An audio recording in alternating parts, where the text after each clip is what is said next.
Welcome everyone to this lecture on COVID-19 and the role of general practice and its management. My name is Jeff Sperling. I'm an Associate Professor in the General Practice Clinical Unit at the University of Queensland. Why should we bother with COVID-19 anymore? COVID's over, isn't it? This is the refrain I hear from patients quite frequently. Well, maybe it is settling a little. It was the third biggest killer of Australians in 2022. And while 2023 is looking like it will have been less lethal, it's still an important cause of death. The rates of excess death in the year after a COVID-19 infection is about 16 deaths per 1,000 people.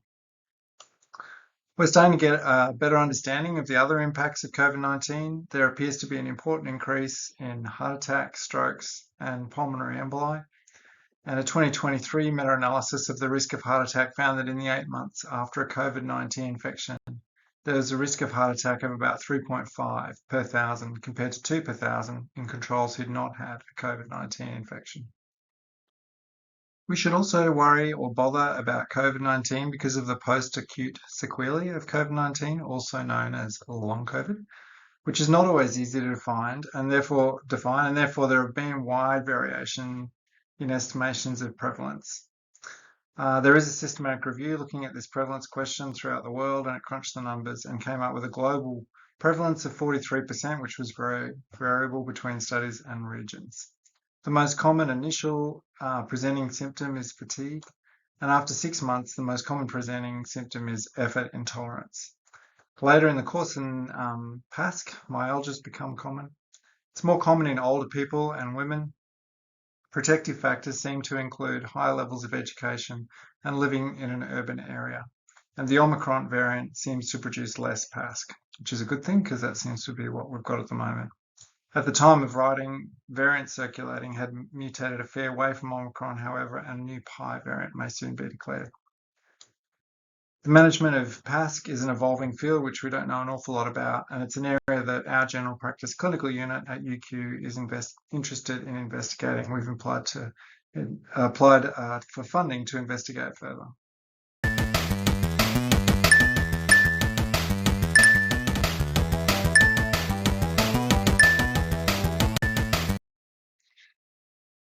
So in Australia, we were initially very fortunate that most of us escaped the physical ravages of the pandemic, especially in Queensland, owing to the public health measures which were instituted that no one alive had seen before. Lockdowns did spawn some pretty awesome creativity, as you can see with this sock puppet eating cars. However, there was a significant uptick in psychological distress, which hasn't yet returned to pre-pandemic levels. In Australia, in February 2017, the levels of severe psychological distress were at 1 in 12 people, which rose to 1 in 10 in April 2020 as lockdown started. This could be attributable to many factors, including the stress and uncertainty of lockdowns, economic insecurity, fear of the virus, or a sequelae of infections. And while these levels of psychological distress have gone up and down, they have not returned to pre-pandemic levels. And in 2022, they were as high as 1 in 8. In our clinic, women were more likely to report psychological distress at levels of 32% compared to men, 20%, and this is a national finding as well. And younger groups also had high levels of psychological distress compared with older age groups.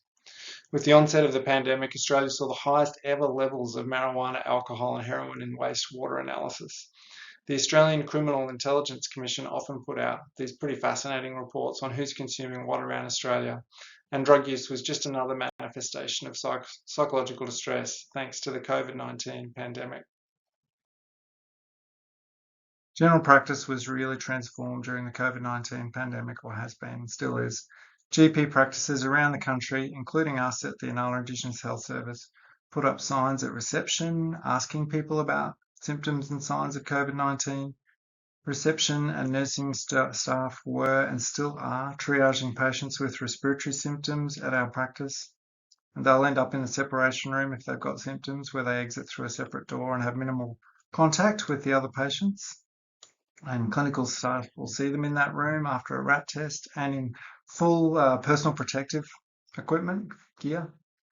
And telehealth, of course, was introduced in March 2020. Governments have been talking about it for years, but it was basically put together in about a month.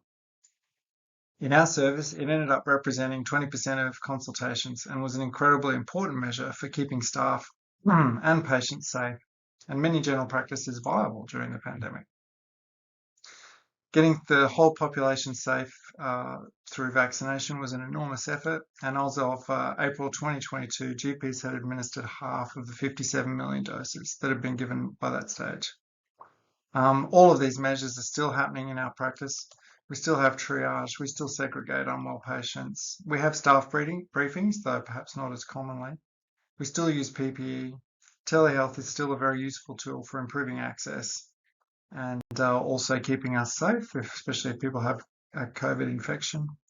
And we can still provide care and access Medicare, and we still provide COVID booster vaccinations. The symptoms and signs of COVID-19 are generally not particularly sensitive or specific for COVID-19. I mean, they're quite similar to other respiratory infections.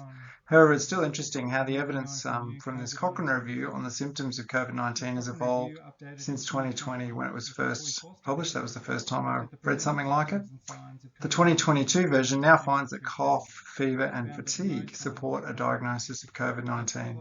And loss of smell and loss of taste are almost red flags for COVID-19, but not everyone has them. But when they are present, they increase the likelihood that this presentation is COVID-19 almost fivefold. The latest evidence suggests that the presence of a runny nose or a sore throat indicates that this infection is probably something else and not COVID-19. Which is fascinating and probably speaks to the evolution of COVID-19 and probably also the resurgence of other upper respiratory tract infections. Or maybe the data are just improving. Shortness of breath doesn't really help us with the diagnosis. That could be lots of things. And gastrointestinal and cardiovascular symptoms are even less discriminatory. So even now, when we get a case of COVID-19, hopefully in our separation room, or even better as a telehealth consultation for our safety and our patient safety, we've got a big checklist to go through. We generate these checklists through an autofill in our clinical GP software. And the first thing is to assess severity. Most people won't need special treatment. We can assess shortness of breath to some degree over the phone with an assessment of how easily the patient is talking. Can they speak in sentences? Another good guide is if they can move between rooms of their house without getting short of breath. We're also concerned as GPs about the broader context of this disease and how quickly people might deteriorate. Before vaccination in particular, people could be alive and talking to the GP one day, but then dead from COVID-19 before the GP practice opened the next morning. So we need to assess for the risks of escalation, including vaccination status, other medical conditions like diabetes, immunosuppression either from medications or medical conditions. We need to know if people live alone and they've got someone to check on them, who can do their shopping, if they're in isolation, and if they're contactable by telephone for medical checkups. It's a good idea to have a SATS monitor on hand, especially for at-risk people. And other measures that have been shown to be helpful include providing written information about COVID-19, suggesting a symptom diary, and giving patients an action plan if things are getting worse. In May 2022, we had a big breakthrough. Paxlovid became available in Australia. It's been a bit of a game changer for treatment and is highly effective at keeping people out of hospital and stopping people from dying. It's generally very safe. There does have some drug interactions that one needs to be aware of. The initial New England Journal of Medicine paper supporting its efficacy showed that it reduced hospitalization and death by 89%. It was just huge. I think there was only one person who went to hospital in that group and about, well over 20 in the placebo group out of a few thousand. It's only available in the PBS in Australia for people at higher risk of severe disease with COVID-19, though if you're willing to pay many hundreds of dollars, you can get it on a private script. The number needed to treat for preventing hospitalisation and death was 19, which seems pretty worthwhile, though the Cochrane review only has 2 RCTs so far. The other antiviral drug, Molnupiravir, became available in Australia on the PBS in March 2022, just before Paxlovid. And while it only reduces hospitalisation and death by a more modest 30%, it's still effective. And it's a worthwhile alternative for those who can't take Paxlovid, perhaps owing to drug interactions, for example. Vaccines have been a huge part of the GP response to COVID-19. And these still seem to be very controversial amongst the public.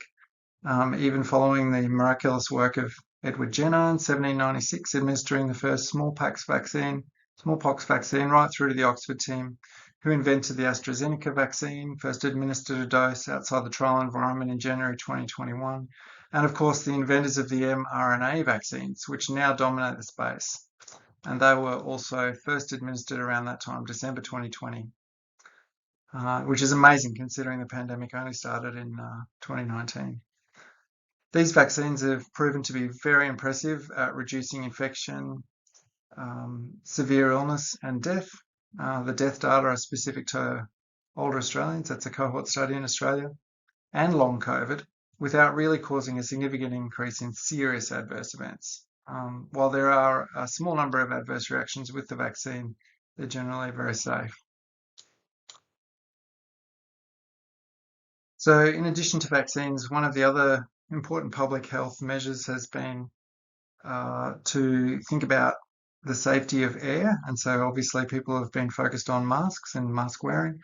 And for a while at least, COVID-19 has focused on the safety of indoor air. And I think this is still something that we need to think about a bit. So we put a lot of legislation investment into food safety and sanitation and drinking water for public health purposes. And I kind of feel that we need to do the same for indoor air to reduce airborne respiratory pathogens. And perhaps we need to be thinking about ventilation of indoor air and how we can reduce the risk of respiratory pathogens, which would not just reduce the risk of COVID-19, but other concerning pathogens like influenza, for example. And just following on from that, I'm going to leave you with this graph from a very technical article, which talks about the risk of contracting COVID-19 based on certain settings. It seems particularly relevant given we're in another wave of COVID-19 with a newly infectious variant, maybe worthy of a new Greek letter. The numbers here represent the number of hours you can be exposed to certain environments before you pass a threshold where you're more likely to pick up a COVID-19 infection when someone else in the room has COVID-19. So these numbers are a bit dependent on the state of COVID in your community at the time. It doesn't seem to matter how often I reread this paper, I'd still struggle to work out exactly how they got to these numbers, but they did retrofit them into real life situations and the model appears to be predictive.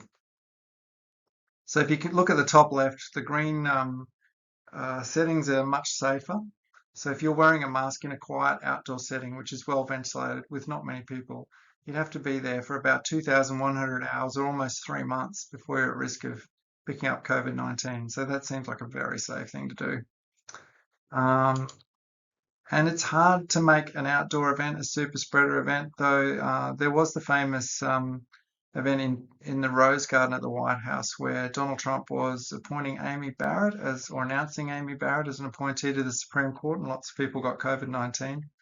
I guess in that situation it was high occupancy, so we're looking at the right-hand side of this graph. There were few people wearing masks, and certainly no one was silent. So we're down, well and truly down in the bottom right quadrant, but in which you'd still think being outdoors and well ventilated would be reasonably safe. But given people were hugging and shaking hands and it lasted longer than an hour, you can start to see how this could have been a super spreader event even though it was outside.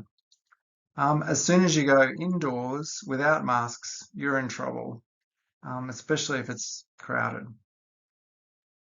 And that's pretty much all red zone. So much more trouble if it is crowded, and then really the only safe place would be the cinema where everyone is silent. And in that sort of situation, you've got about 2.5 hours, which is about the length of a movie. So you can probably go to the cinema without a mask during an outbreak of COVID. Multiple outbreaks of COVID-19 have been reported in crowded spaces that were relatively poor ventilated and shared by many people for periods of half an hour or longer, and examples cited and used in modelling in this article included choir rehearsals, religious services, buses, restaurants, and gyms. So just to sum up, it still is worth bothering with COVID-19. It's an illness that causes very significant mortality and morbidity. It has completely transformed the general practice landscape. It causes significant psychological distress that has been persisting. Vaccines are critical to promote, and GPs have a very big role in giving those vaccines. There are now effective treatments that GPs can access, And as a message to all of you and to your older relatives in particular, stay out of indoor crowded spaces during outbreaks, except where people are completely quiet, like the cinema.